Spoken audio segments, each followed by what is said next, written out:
Hi there, welcome to Being Kind to You, a psychoeducational series. My name is Krista Walsh and I am a fourth year behavioral psychology student at St. Lawrence College.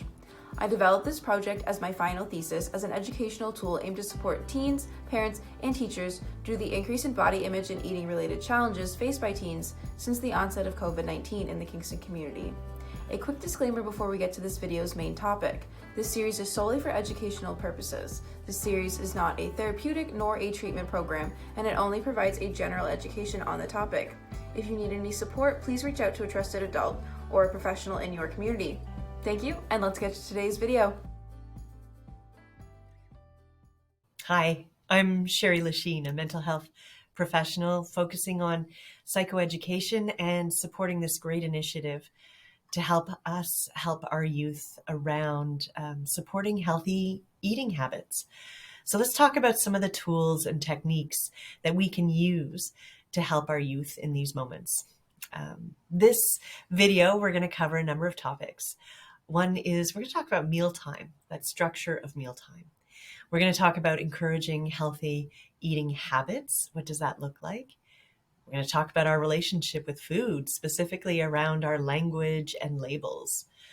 And then how do we model healthy eating habits? This stuff can all be very challenging. So we're going to slow it down and see what may work in terms of helping people have a healthy connection with food and the habits around food. So mealtime. Maybe what we can do is encourage more frequent and scheduled family meals. So the people that you are supporting, the people that you live with, this whole idea of coming together in community can be really helpful, especially with what's happened with COVID. A lot of our schedules and structures, they just went away. I know I did. I ended up eating in front of my desk or alone and isolated, and that could be really something to pay attention to and maybe consciously make a change. Because even our family meal times and school schedules, they left a lot of youth not eating on a regular schedule or even eating anymore or in their room by themselves. So paying attention to that. We want to support these healthy eating habits. Having dinner as a family can be very nurturing and beneficial. So if our youth are eating more meals alone in their bedrooms, that actually can be associated with low moods. So imagine eating together as a family. We can connect food and feelings, conversation. We can create a positive atmosphere during these meals. And it has both health and social benefits. Family meals provide a chance to share our feelings, our culture, our traditions. It's an opportunity to check in with each other and share maybe memories and help create these safe environments and can strengthen family connections and bonds. So when we're eating together, it also provides us an opportunity to role model a healthy approach to food and mealtime behavior. Even the pace or how we're talking about the food, how we're enjoying it. So if regular family meals aren't a typical event in your home, here are some of the tips that you can use to make them more routine. How about to make them a priority by scheduling them with everyone? So basically scheduling the time and the location and maybe even putting out what's going to be on the menu so people can get a little more connected to that meal. And you can include putting it on the calendar or discussing with everyone when it's going to happen and what it's going to look like. You want to make dinner a positive and safe space, by maybe limiting conversation to positive or neutral topics. Growing up, I used to have this notion, you're not allowed to talk about politics, you're not allowed to talk about religion. There were certain things you're not allowed to talk about. That might apply here in order to create a really nice, safe environment where people will look forward to being seen and heard by the people that they spend time with. And so focusing on not using dinner times for criticisms or corrections. And that is something that can be really important so that people will feel like they can go to dinner without having, some guilt, shame, or judgments being brought up. And so this can be opportunities to help with healthy communication, a great skill that will be really impactful for our young people going forward. Another thing we can do is encouraging healthy eating habits. Healthy eating is not dieting or calorie counting. That's a tough one to sort of get out of because a lot of us have been trained in those models. So part of modeling healthy eating habits is being actually mindful of the language we use, the topics that we bring up.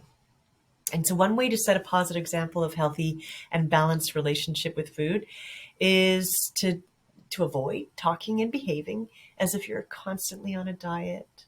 That can be really hard. We want to enjoy food. Food is fueling us and maybe creating those really healthy narratives around fueling and especially connecting with others in these family dinner moments. Even if you're not including the youth around you in dieting, they can still learn and be influenced by that language and those constructs. And so, for example, using language, such I was so good today, and I've heard this a lot. I was so good today. I didn't have any carbs, or things like, "Oh, I can't eat that. I'll blow up like a balloon," or "I can't eat that. It goes directly to my thighs." So being mindful of those narratives because they could leave negative messages that really impact somebody, the way that they look at their own body image. So, the language around it, also healthy relationship with food includes language. There are no good foods or bad foods, just food.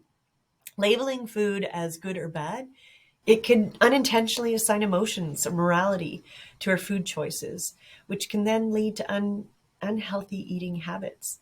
So staying away from those good and bad labels. It's food, it's nourishment.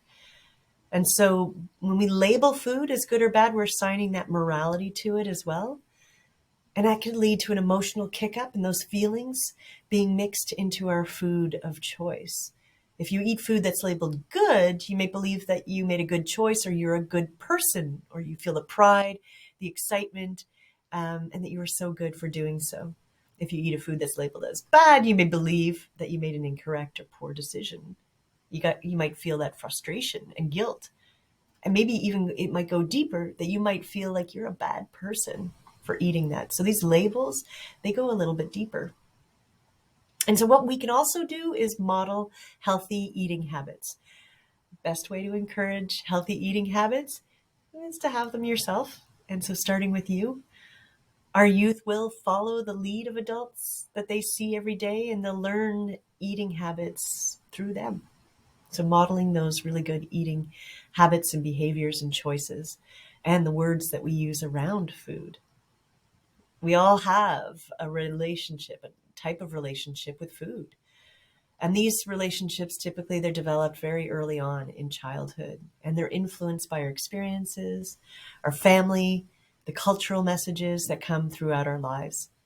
And so creating and mindfully creating a healthy connection and relationship to food is something that we can do on a daily basis. So that can be done at mealtime, creating those opportunities to have conversation and connection and safety. We could encourage healthy eating habits. We could modify our language around food, like good and bad. Let's keep those labels away. And then through our own behaviors and actions, we can model healthy eating habits. I'm glad you are here. I hope to see you in the next video. Hi, I'm Sherry Lachine, mental health professional, supporting this great initiative to educate us on healthy eating habits and choices and positive body image. I wanted to give some additional tips for teachers to support these healthy eating habits in our youth. Teachers, you have a really big job, and I appreciate all that you do. Here's some additional things that we can pay attention to help youth connect with healthy eating habits. So we can help students build that healthy eating habit and relationship with food and bodies, regardless of any size, shape, or form. All students can benefit from opportunities to eat well and engage in enjoyable activities that promote mental wellness. So what we want to do is avoid discussing things like weight loss diets, calories, caloric counting. Maybe what we can do too is avoid projects that encourage youth to track their calories. That might be sending the wrong message, whether it's on paper or in a health app. So what we want to do is don't want to use weight loss as a motivating factor for healthy eating or being active. If discussing activity, focus on the benefits, like having fun and having enough fuel and energy in your body to engage in those fun activities, or even learning new skills, or being able to manage stress or reduce stress and to sleep well. When we fuel our bodies, we're able to do those things. So the best way to educate students about healthy eating is to focus on the importance of healthy eating and help give them the energy to learn, to be present, to do activities and grow, and to keep our bodies functioning rather than focusing on these calories. And as we mentioned earlier in the other videos, the whole idea of label and good and bad food, we're going to try and stay away from that, because the good and bad food narrative might be something that they'll start applying to themselves. We want to avoid measuring or encouraging students to measure height, weight, or this body mass index, if you've heard of BMI.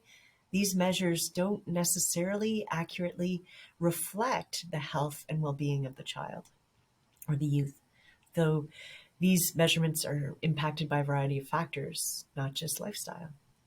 And if a student is always bringing, let's call it unhealthy food for lunch and snack, let's not single them out and make comments on what they're eating.